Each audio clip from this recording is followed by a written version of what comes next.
तहान लागल्यावरती विहीर खोदायची ही म्हण तर तुम्ही ऐकलीच असेल आणि ती म्हण मला खरंच लागू होते. आता माझं माझ्यासोबत काय झालं आणि असं मी का बोलते हे मी तुम्हाला पुढे सांगतेच. त्याच्या पहिले मी छान असा नाश्ता करून घेतला कारण कॉलेजला जायचं होतं आणि आज मी चालत जाणार होते. त्यामुळे माझा फर्स्ट लेक्चर मला काही अटेंड करता आलं नाही. त्यानंतर मग सेकंड लेक्चर मी अटेंड केलं आणि त्यानंतर थोडासा ब्रेक भेटला होता आम्हाला. त्यामध्ये इथे या मुलांची रिहर्सल स्टार्ट होती आणि मी फक्त बघायचं काम करत होते कारण मी खूप दिवसांनंतर कॉलेजला आले होते. त्यामुळे मला ह्यातलं काहीच माहिती नव्हतं आणि त्या रिहर्सल करतो आणि सगळीजण ह्याची एवढी जास्त खेचत होतं ना, आम्ही खूप जास्त हसलोसुद्धा होतो कारण खूप दिवसांनंतर सर्वजण एकत्र आलो होतो. तर खूप साऱ्या गंमत गोष्टी आणि गप्पासुद्धा आम्ही केल्या होत्या आणि त्या हातवारे काय करत होता हे तुम्ही मला कमेंट करून नक्की सांगा.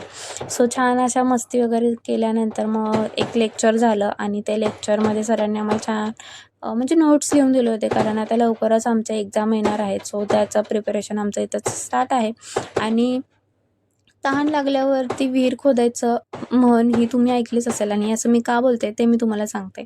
कारण आता लवकरच आमचं एक्झाम आहे मी तुम्हाला बोललेच आणि त्यामुळे आम्हाला ॲक्टिव्हिटी काय दिल्या होत्या त्या मला सबमिशन करायचं होतं.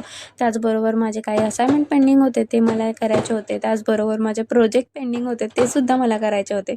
खूप दिवस कॉलेजला आले नाही की असे परिणाम होतात आणि त्यामुळेच मी बोलले की तहान लागल्यावरती विहीर खोदायची ही माझी सवय खूप जास्त वाईट आहे आणि ही अशी सवय तुम्हालासुद्धा आहे का मला कमेंट करून नक्की सांगा. आणि जरी असेल तर लवकरात लवकर तुम्हीसुद्धा ही सवय चेंज करा कारण ही सवय आपल्या खूप जास्त अंगलट येते.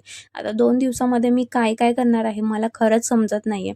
खूप सारे प्रोजेक्ट माझे पेंडिंग आहेत, खूप साऱ्या ॲक्टिव्हिटी माझ्या पेंडिंग आहेत. सो मी लवकरात लवकर ते ट्राय करेन की मी कंप्लीट करेन.